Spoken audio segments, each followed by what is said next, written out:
আমার আজকের রেসিপি রসমালাই। আমরা প্রত্যেকেই কম বেশি মিষ্টি খেতে ভীষণই পছন্দ করি, আর বাড়িতে যদি বানানো হয় তাহলে তো আর কোনো কথাই হয় না। তাই নরম তুলতুলে রসমালাই বাড়িতে কিভাবে বানাবে তারই রেসিপি আজকে তোমাদের সাথে শেয়ার করব। আজকে আমি গুঁড়ো দুধ দিয়ে রসমালাই বানাবো। নমস্কার বন্ধুরা, আমি হেমন্তী, ফুডি হেমুতে তোমাদের সবাইকে স্বাগত। তো চলো এখন রসমালাই বানানোর প্রক্রিয়া শুরু করি। প্রথমে নিয়ে নিয়েছি 4 চা চামচ গুঁড়ো দুধ। এখন একটি ডিম ফাটিয়ে নেব। আমি তোমাদের দেখিয়ে দিচ্ছি আমি কী কী উপকরণ আমার রসমালাই বানানোর জন্য লেগেছে। ডিমটাকে ফাটিয়ে নেব। এখন আমি ডিমটাকে ভালো করে ফাটিয়ে নেব।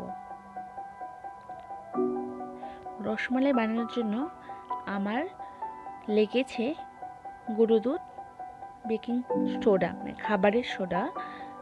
এখন গুঁড়ো দুধের সাথে খাবার সোডাটা ভালো করে মিক্স করে নেব। আর লেগেছে 1 চা চামচ ঘিটা দিয়ে আমি গুঁড়ো দুধ এবং বেকিং সোডাকে ভালো করে আবারও মিক্স করে নেব।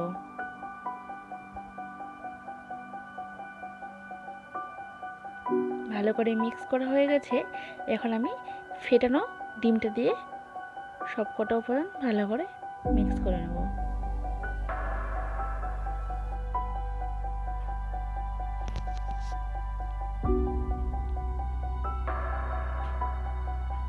ডিমটা দিয়ে অল্প অল্প করে আমি গুঁড়ো দুধটাকে মেখে নেব।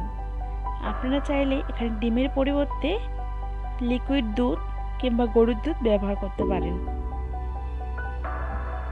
আমার গুঁড়ো দুধের ডোটি রেডি হয়ে গেছে। আপনারা দেখতে পাচ্ছেন আমি কীভাবে মেখে নিয়েছি। আমার ডোটি মাখা হয়ে গেছে। এখন আমি হাতে সামান্য ঘি দিয়ে গুঁড়ো দুধ থেকে অল্প অল্প লেচি কেটে মিষ্টি বানিয়ে নেব।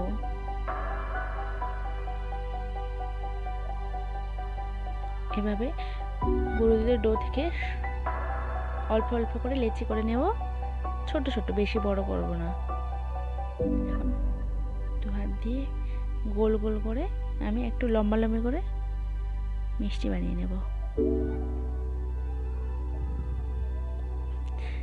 আমি একটু লম্বা লম্বি করছি শেপটা। আপনারা চাইলে এটা গোল কিংবা এর চেয়ে একটু বড়ও করতে পারেন বা ছোটও করতে পারেন। আমি মিডিয়াম সাইজের করেছি। এখন আমি একটি কড়াইতে 1 কাপ কি 1.5 কাপের মতো জল নিয়েছি।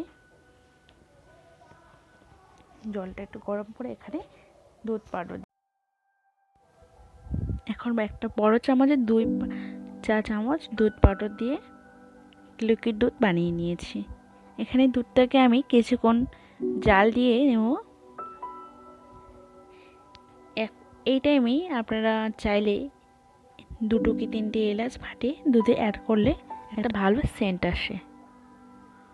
এখন এখানে আমি রেডি করা মিষ্টিগুলো দিয়ে দিচ্ছি রসমালাই বানানোর জন্য।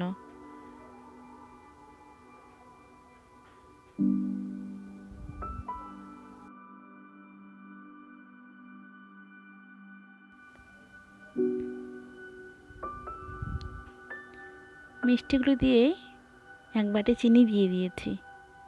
এখন আমি একটা ঢাকনা দিয়ে ঢেকে দেব। কিছুক্ষণ উল্টে পাল্টে দেব, তারপরে আবার পুনরায় ঢাকা দেব। মনে রাখতে হবে আঁচটি একদম মিডিয়ামে দিয়ে মিষ্টিগুলোকে রান্না করতে হবে। 10 থেকে প্রায় 15 মিনিট ধরে আমি মাঝে মাঝে ঢাকনাটা খুলে একটু দেখতে হবে, মিষ্টিগুলোকে উল্টে পাল্টে দিতে হবে যাতে উপরের দিকটাও হয় আর ভেতরের দিকটাও হয় ভালো করে। আবারও একটু ঢেকে দেব।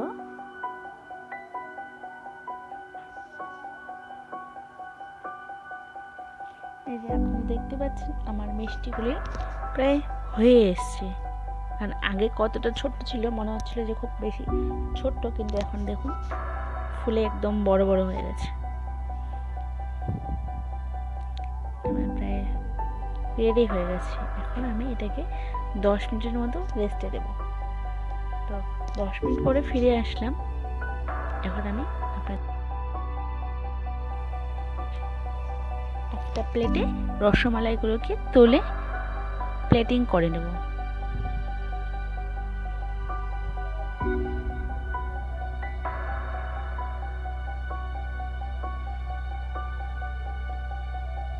এখন রসমালাইয়ের উপরে স্যাফরন দিয়ে এটাকে সুন্দর করে সাজিয়ে নিলাম।